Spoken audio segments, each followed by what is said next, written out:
Good morning. Welcome to First Look, Washington Post Live's one-stop shop for news and analysis.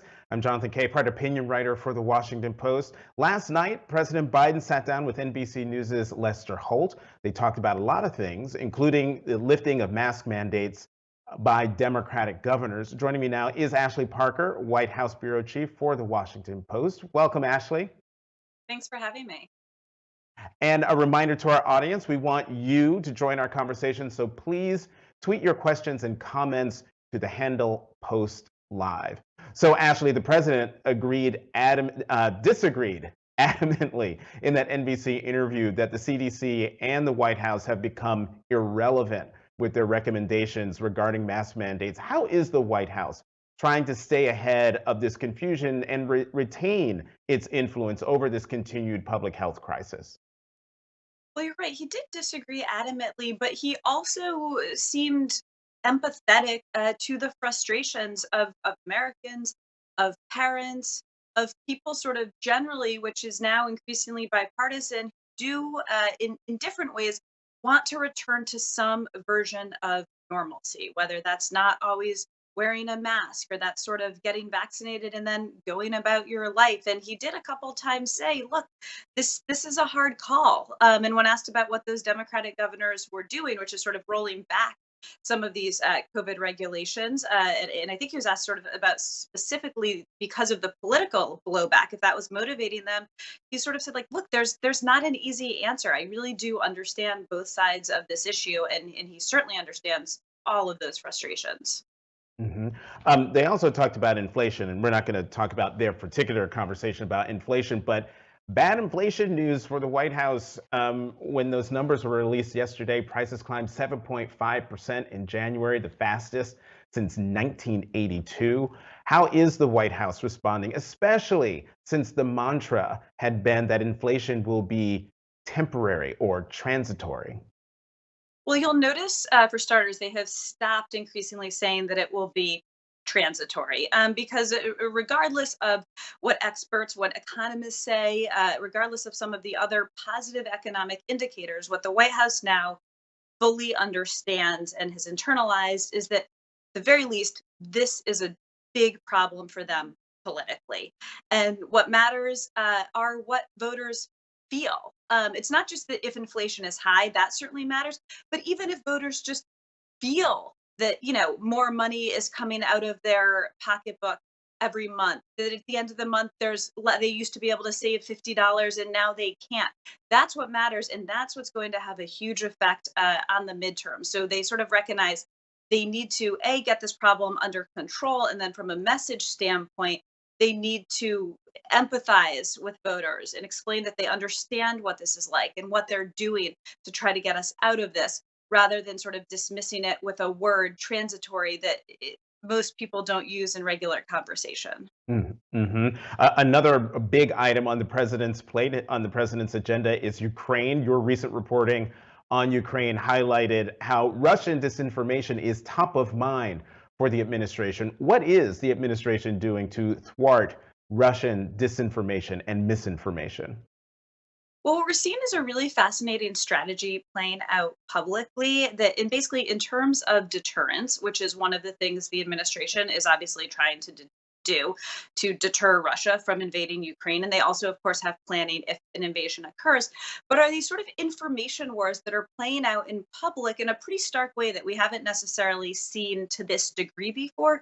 So you have the United States, you have our allies, including the British, sort of getting information, classified information, figuring out an example of what Russia might do in terms of a false flag operation, so a fake pretense to kind of blame Ukraine and then invade. And then they are declassifying this information and releasing it strategically with the view that if we tell the world and we tell the public, hey, Russia is planning to, for instance, we reported, create some sort of attack in Ukraine, in with but with Russia citizens or a Russian area or potentially on the border with Russia. And then Russia is going to put out video footage and photos and blame the Ukrainians for the attack that Russia, caused. That will make it a lot harder for Russia to pull something off like that. Okay, Ashley, we have to talk about the big story that you also reported on, and that's the Trump records taken from Mar-a-Lago and the existence of classified documents in the trove of files retrieved by the National Archives last month. Bring us up to speed on what exactly the Justice Department is doing. Is it investigating?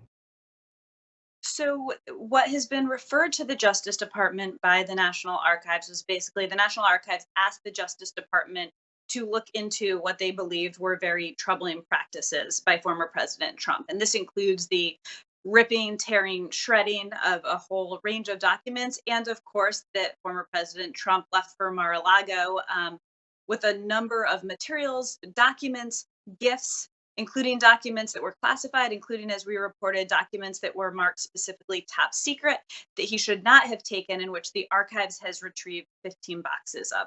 The Justice Department, the FBI so far has not reviewed this, and it's also unclear what the Justice Department will do. And even if the Justice Department decided to take action, how easy it would be to meet the bar that's required of something like this. For instance, the Presidential Records Act, which really requires that the person violating the act, which it seems clear Trump did, sort of does so knowingly and with nefarious intent, and that is a pretty high bar. Ashley, I'm sorry. I'm laughing. I'm the opinion guy, so I can laugh. You are the news side journalist, and you're just reporting the facts. But from where I sit, I mean, ripping and tearing. There are reports in other places of him eating, other reports about Flushing. flushing documents down the toilet. I mean, it is rare. I know we have just a few seconds left. It is rare that anyone has been or is prosecuted for violation of the Presidential Records Act, right? Yeah, that's absolutely correct. I mean, I will say to sort of a lay person, and this is not a legal analysis, but as you said, a lay person could very fairly say, well, wait a minute. If someone is ripping documents and then flushing them down the toilet, and as we reported, former President Trump apparently specifically told aides as the White House was getting packed up that he did not want them looking in those boxes and seeing what was in them. A reasonable person could say, wait a minute, this seems like someone who is engaging in, at the very least, something kind of sketchy. But that's obviously not how the legal system and the Department of Justice works. But you have made a very fair point of how a lot of people very reasonably view this behavior that we're learning more and more about. And you know what, Ashley, because we actually have more time than I thought, a little bit more time. How is the White House reacting to or responding to your reporting? Are they keeping themselves more than arm's length away from what you've been reporting about the previous administration? Uh, that is a great question, and I have very much in these past couple of days been focused on the previous administration. But I will say, in general, the Justice Department often does not love to find itself in deeply polarized political situations, which, if they take this up, this would clearly be one of them. But the Biden administration in general sort of does keep that arm's length distance from just about everything with former President Trump. They don't see a particular need to engage with him, to elevate him. You'll notice that Biden never calls him by name, even in his January 6th speech, where he invoked him, I think over a dozen times. He never said the word Trump. So this is kind of a very traditional, familiar and comfortable posture for the Biden administration to sort of let Trump self-destruct and implode on his own.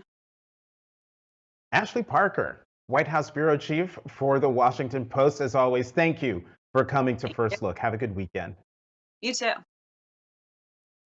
We're going to keep the conversation going with our opinions roundtable in just a moment. Let's go to the opinion side of the Washington Post, where we'll find columnists Eugene Robinson and Hugh Hewitt. Welcome back to First Look. Good to be here. Jonathan. Good morning. Good morning, Hugh. Good morning. And as a reminder to our audience that you can send your questions now for our guests. Just tweet them to the handle PostLive, and I will see them. All right, guys. We're going to start with Lester Holt's interview with President Biden. and their conversation about inflation, well, they're back and forth about inflation, the new inflation numbers. We'll play it, and then we'll talk about it on the other side. Back in July, you said inflation was going to be temporary. I think a lot of Americans are wondering what your definition of temporary is. Well, you're being a wise guy with me a little bit. I understand that's your job.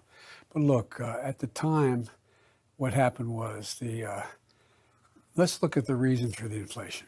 The reason for the inflation is the supply chains were cut off, meaning that the products, for example, automobiles, the lack of computer chips to be able to build those automobiles so they could function, they need those computer chips. They were not available. So what happens? With the number of cars were reduced, the new cars reduced, it made up at one point 1/3 the cost of inflation because the price of automobiles were up. Like I said, I want to get both of y'all's reaction to that, but I'm going to start with Hugh. Well, you're being a wise guy, starting with me, John. I tell you, I'm going to make a minor incursion into Joe Biden land. The idea that Lester Holt is a wise guy, I just can't get over that. I've worked with Lester before for years at NBC, did election night inauguration with him. He's like the most trusted guy in journalism, right? And so it was a good question. And then the president strikes me as Clint Eastwood in Gran Torino without the humor or the flexibility. Gene, your reaction. Well, I mean, it was, what's your definition of temporary? So that's kind of a wise guy comment, but Hugh's point is well taken. Yeah, Lester's a nice guy. Everybody knows that. Everybody knows Lester. And look, inflation, when you're on the defensive, having to explain 7.5% inflation, you're in a bad position. As I've written, and as I keep saying, inflation is political poison. And, that's one of the immutable rules of politics. Now, in the past few years, a lot of our immutable rules of politics have been shown to be pretty darn mutable. So who knows? But you had better, if you're in charge, you had better be seen not explaining why prices have gone up so fast, but explaining what you are doing to bring prices down. You can't do it overnight, but you better be seen to try your darndest to get those prices down, or you're in trouble. Right, and this is another jump ball. I'm going to start with you. I want you both to respond to this, but despite those bad inflation numbers, President Biden has great economics to run on and to talk about: low unemployment, record job creation, extraordinary GDP growth. So why do you think? Actually, I'm going to go to Gene first because he actually said this. Why do you think inflation spells doom for him and the Democrats, particularly this November? Well, I don't know that it is doom, but it is definitely peril. And because inflation is something that people feel multiple times a day. They drive past the gas station and they see the numbers on the big sign in price per gallon. They go to the grocery store and they buy milk and they buy ground beef and they, and whatever. They see inflation and experience it in a way that is more powerful than all the good economic statistics you can produce. And that's why it's dangerous, and that's why you have to be seen addressing what's really on people's minds, because it has to be front of people's minds. They're reaching in their pocket all day, and they know what they're paying for stuff. Right, and so Hugh, so it's not possible, you don't think, for the president to say, yeah, inflation's high, but unemployment's low, job creation is up, the GDP is going through the roof. Things are good, relatively speaking. You try that, Jonathan, and people will turn him off after inflation is high. I'm going to get a T-shirt made for my audience. Inflation at home, appeasement abroad, teachers unions first, no border to fund the police. Vote Democrat 2022. That's it. And they are going to get crushed. Gene, come on, man. Well, Gene. Shall we take them in order? Inflation. Inflation abroad, appeasement. Inflation at home, appeasement abroad. Teacher union first. No border. Defund the police. Okay. Vote Democrat. Nobody's We trying only to, have let's 20 go back. minutes. Nobody's trying to defund the police. Correct. They're giving more money to the police. Wait. Nobody's putting teachers unions No, first. Gene has the floor. Gene has the floor. That's not happening. Inflation is happening. They better work on that. I don't see how you could say there's anything akin to appeasement going on with the Biden administration being unusually and some people would say alarmingly aggressive on Russia and Ukraine in the most visible and forward-leaning way. And I forgot what the other one was, but no border. Defund the police. Oh, the border. The border is an issue. They need to be seen to be working on the border because a lot of people care more about that than Democrats in Washington care about it. And Gene has already covered the quote unquote defund the police, Hugh. But on this notion of appeasement abroad, of course, we're talking about the United States and President Biden's stance on Russia's aggressive buildup on the border with Ukraine. You know, I talked to Senator Bob Menendez of New Jersey, chair of the Senate Foreign Relations Committee, about the Nord Stream 2 pipeline, which has become a flashpoint at home and abroad when it comes to dealing with Russia. Let's take a look at the clip, Hugh, and we'll talk about it on the other side. This is a pipeline that Putin desperately wants. He has invested a lot of resources in making it happen. And the loss of it, should there be an invasion by Russia into Ukraine, would be an enormous blow to him. And so it is an opportunity to make Putin think twice about any invasion, among other things that we are seeking to do. And so the president's definitive statement, I think, is incredibly important. And I had dinner with the German chancellor last night, and I am convinced, based upon his statements made there, that he is in lockstep with the United States on what we'll do if, in fact, there is an invasion by Russia.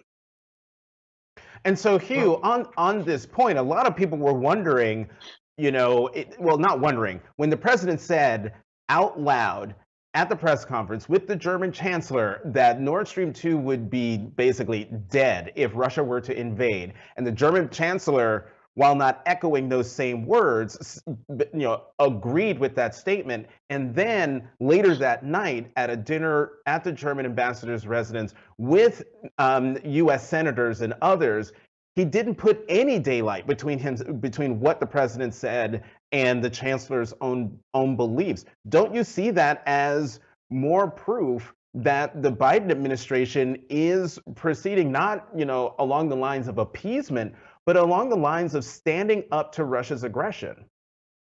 Jonathan, if I say anything right now and Eugene doesn't verbally say that's absolutely right, can we infer that Eugene agrees with me? Because the German chancellor stood next to Joe Biden when Joe Biden said Nord Stream is done if he invades, and he didn't say anything.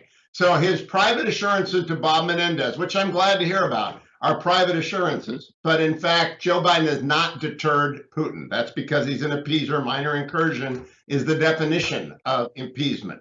Afghanistan's collapse in 3 weeks, and the Post has been doing amazing reporting on that, is the definition of appeasement. The failure to rally NATO to allow the Balts to send weapons over Germany to help Kyiv is appeasement. Sending our athletes with Nancy Pelosi telling them to shut up when they're in Beijing is appeasement. So Eugene hasn't said anything, so I assume Eugene is agreeing with me, so we should just go to break. Okay, well, no, that would be a wrong assumption, Hugh. I disagree. Wow, Hugh.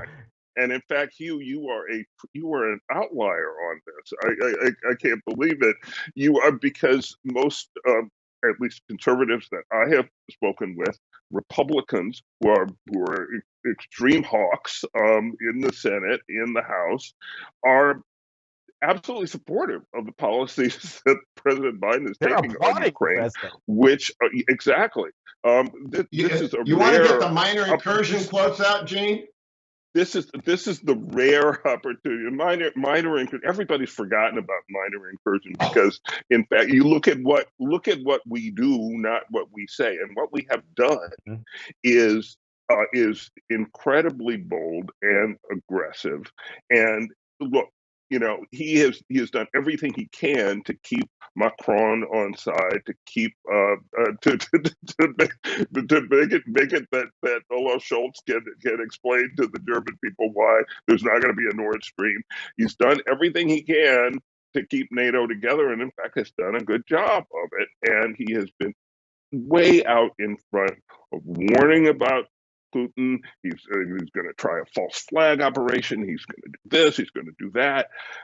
It has been an aggressive response that I think has unsettled Putin and made him wonder exactly what his next step is going to be. You're the outlier here. You can try to work on that minor incursion thing, try to work that for all it's worth, but look at what's actually being done and not what's being said. Time will tell. Time will tell. I have another topic for us to discuss where I know that we'll all be in agreement. I want to pick back up on the earlier conversation I was having with Ashley about Donald Trump's violations of the Presidential Records Act. Gene, you wrote a piece yesterday arguing that the Justice Department should investigate whether Donald Trump broke the law. Talk to us about why this kind of investigation would be an important step for the DOJ to take. Well, because that's their job. I mean, it seems obvious that there was an intentional violation of the Records Act. Look, any president leaving office is going to inadvertently take a few things that should have been left, technically, whatever. But not 15 boxes after, that you tell your aides, don't look in that box. I don't want you to see what's in that box that I'm taking to Mar-a-Lago. So that's intentional. Now, are they ever going to charge Donald Trump with violating the Presidential Records Act? I kind of doubt it.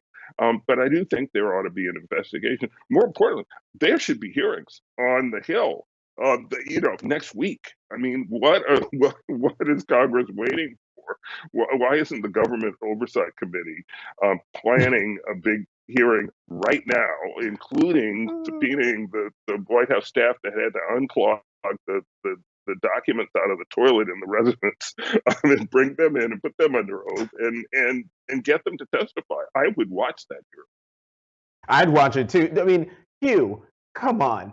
This isn't just some, regular, potential violation of the Presidential Records Act. We have now seen at least 3 stories that mention the fact that Donald Trump ripped up presidential records, ripped some of them up to the size of confetti. In one instance, eating paper inside the Oval Office, and then with Maggie Haberman's book, she reveals that papers on many occasions were clogging the toilets in the White House residence. Why? I mean, the bar for, I don't know, I think maybe prosecution is too strong a word, but the bar is supposed to be intent, that you have malevolent intent. Why shouldn't I or the American people, given all those things, I just mentioned, not think that Donald Trump had malevolent intent in destroying those documents? Oh, and we left out having classified and documents stamped top secret in boxes that were taken from Mar-a-Lago. Come on, Hugh. Well, they first have to believe the reporting. Now, I do not doubt that there are documents at Mar-a-Lago that should not have been there and on their way back. How do I know that? I ran a presidential library. As recently as November, I was the president of the foundation at a presidential library, and NARA found classified records in our documents 48 years after the fact, because every president ends up violating the spirit of the Presidential Records Act, but they actually can't violate it because they're president when they take the documents out. They can violate it if they do not give them back. When you're president and you take the documents with you, they're yours, and you couldn't actually destroy them. If he destroyed documents, by the way, That's allowed. I know that other people can't. Pat Cipollone, the White House counsel, can't. Robert O'Brien, the National Security Advisor, can't. But no law can tell the President of the United States he cannot destroy what he wants to destroy in the interest of the United States. He has declassification authority to begin with, inherent in his person. But I go back to the bigger story. This happened. I'm sure it happened. It happens with every president. Number two, nobody except Beltway liberals care. Zero, ditto, nothing. And finally, to those making the comparison with Hillary Clinton's server. Hillary Clinton's server was an active information classified machine that could have been and was probably hacked by our adversaries. These are boxes of documents that are static docs that are coming back. It's just not a big deal. It's interesting. It's funny. It's just not. It's not inflation. It's not appeasement. It's not an open border. It's not teachers unions. It's not COVID running out of control. Hugh, I got 30 seconds. The idea that no one cares. I mean, we would be talking about President Hillary Clinton if no one cared about, you know, the disposition of official documents. But anyway, we're gonna have to leave it there. Eugene Robinson, Hugh Hewitt, as always, thank you very much for coming to First Look. Have a good weekend. Thank you. You too. Head to WashingtonPostLive.com to find more information about next week's interviews and to register. And remember, we can keep the conversation going by sharing your thoughts and questions at Washington Post. Well, you can tweet them to Washington Post Live by tweeting at Post Live.